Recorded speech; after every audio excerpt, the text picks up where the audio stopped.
Hey guys, what's up? It's Reynad back, and this time I'm making a video about the randomness in Hearthstone. Honestly, this is a video that's been a long time coming. A lot of people watch me on stream and they hear me complain about stuff like Knife Juggler, Implosion, and they just kind of assume like, oh, you know, it's just Reynad being salty, it's who he is, he hates all randomness in the game. But in the reality, it's actually just not true. I actually think that randomness is very good for the game, and this is a video I've been meaning to make for 2 years, and now's the time to make it happen. I was doing my set review for Whispers of the Old Gods, and there was a few cards that I wanted to give this rant about, so this is why we're doing it. Anyway, randomness is very good for the game, and the developers recognize that wisely, and they use it as a way to generate new stories and variety in the games of Hearthstone that you play.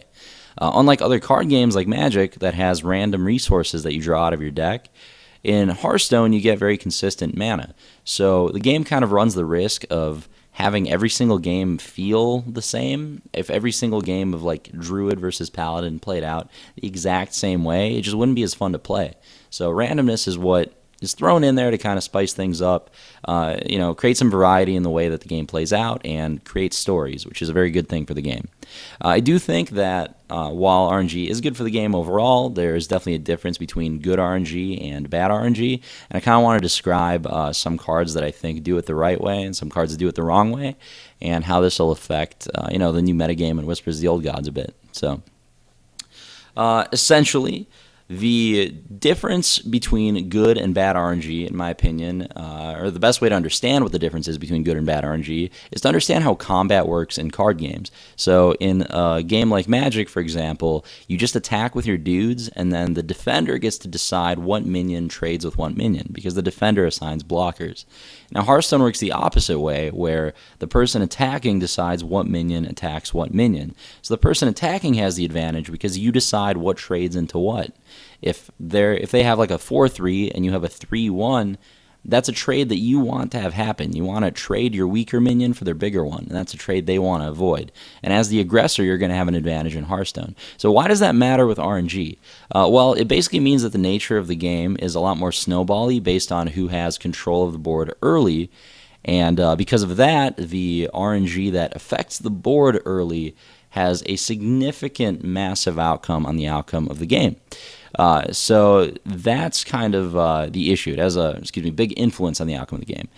So to kind of put this into perspective, almost every single highly competitive deck in the history of Hearthstone has been based around the strategy of let's control the board early and then finish them off with some burst damage at the end. And people kind of point to the burst damage as the problem, but really it's just like the way combat works. The game is naturally going to skew towards that kind of archetype. Basically I just want to give you some examples, right? So infamously, Knife Juggler, right? This is a card I get very upset about all the time on stream. One of my least favorite cards in the game, definitely my least favorite minion at least. And I was pretty upset when they announced that they're nerfing it very slightly to just having one less attack here.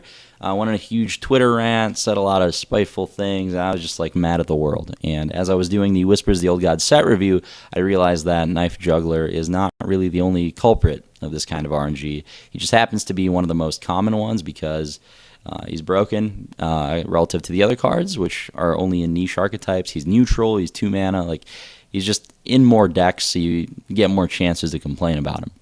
Anyway, so you can see with Knife Juggler, he's affecting the state of the board as early as turn 2. You can play Knife Juggler, you can coin him out on turn 1, and turn 2 play your 2-drop, and whether that Knife Juggle hits their shielded minibot or not will decide whether Knife Juggler trades in or not. And that's such an absolutely massive deal, because starting on turn 2, that knife is going to dictate who has momentum throughout the rest of the game. And when you miss that juggle, sure, it feels bad, and for one player it feels good, but it feels kind of just like one thing that went against you in a game, but in reality it's just dictating who wins in a lot of games. And that's really the frustrating thing. So I'm going to move on to some other examples. Knife Juggler is not the only problem, right? Flame Juggler, no idea why they made this card. Even if Knife Juggler was nerfed into oblivion and it never saw play, Flame Juggler would still be a problem. It would still be played. This is just terrible design on a card. I think this kind of RNG is very frustrating for one of 2 players in the game, and every single time it happens. And there's just ways to introduce RNG into Hearthstone that's more fun and kind of encourages a more skill-intensive playstyle. Other examples, Flamewaker, another card I think probably isn't going the right direction. As much as I love this card and I love playing Mage, Tempo Mage is just one of my favorite decks in Hearthstone, and Tempo decks across all card games are probably my favorite archetype. But this card is not okay. Like, I'm not talking about it being broken or weak or anything like that. I'm just saying this kind of card design that randomly affects the board that early in the game is not the type of RNG they should be making.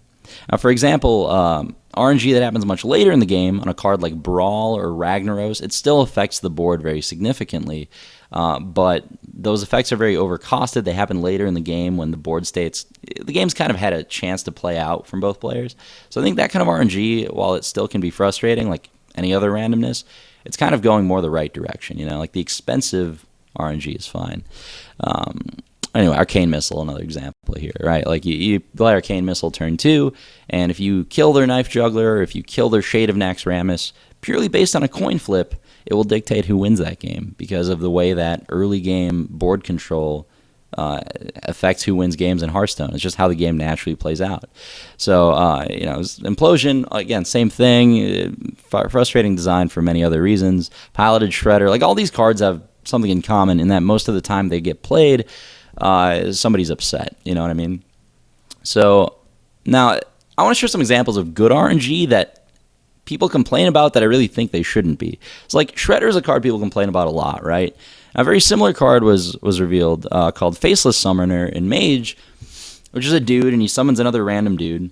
And it's very Shredder-esque, so I understand people complain about it, but this kind of RNG is totally fine. You know why? Because it happens turn 6, 2 turns later. It's like 4 times less important what comes out of it relative to a Shredder. Because the difference between River Crocolisk and Bloodfin Raptor on turn 3 when they trade into your Shredder is much more significant difference than whether you get like, you know, a 3-3 or a 3-4 out of this.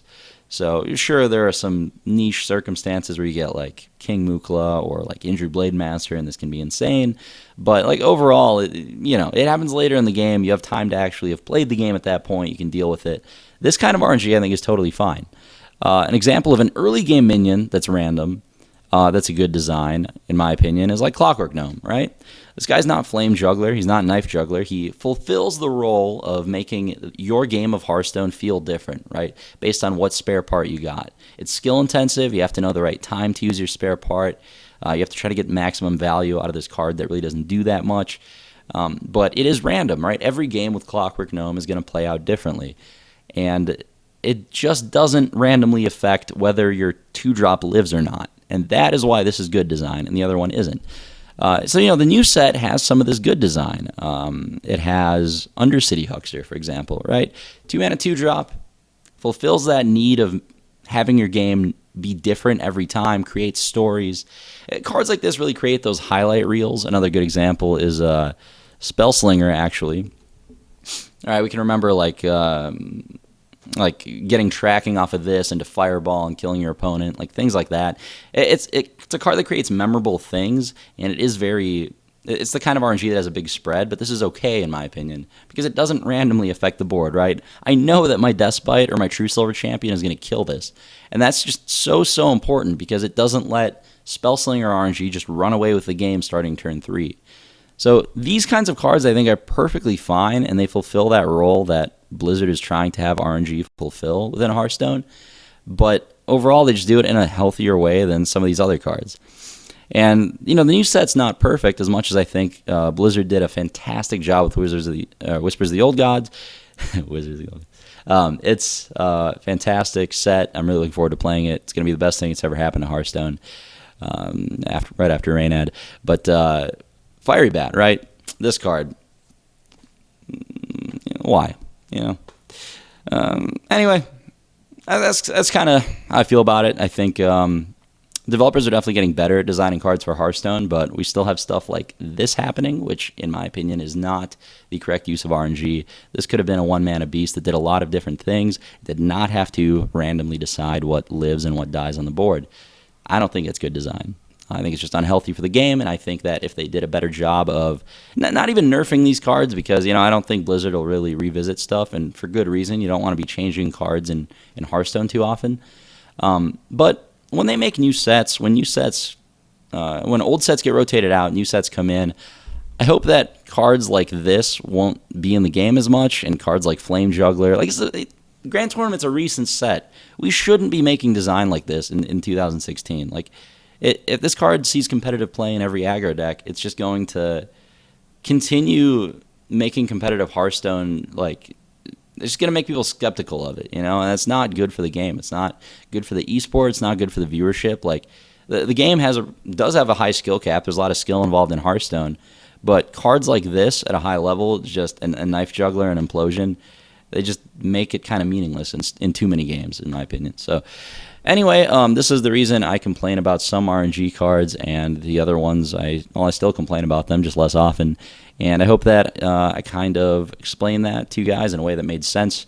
Anyway, thanks so much for watching. Do appreciate it. Make sure to check out my Whispers of the Old Gods set review. It really is the only one worth watching, and at the very least, the most handsome one.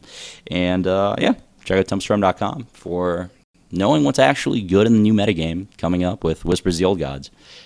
Anyway, I'm off. I'm going to make another video for you right now, and thank you for watching. What's up, guys? It's Reynad, and I'm here to finally bring you my Whispers of the Old Gods set review.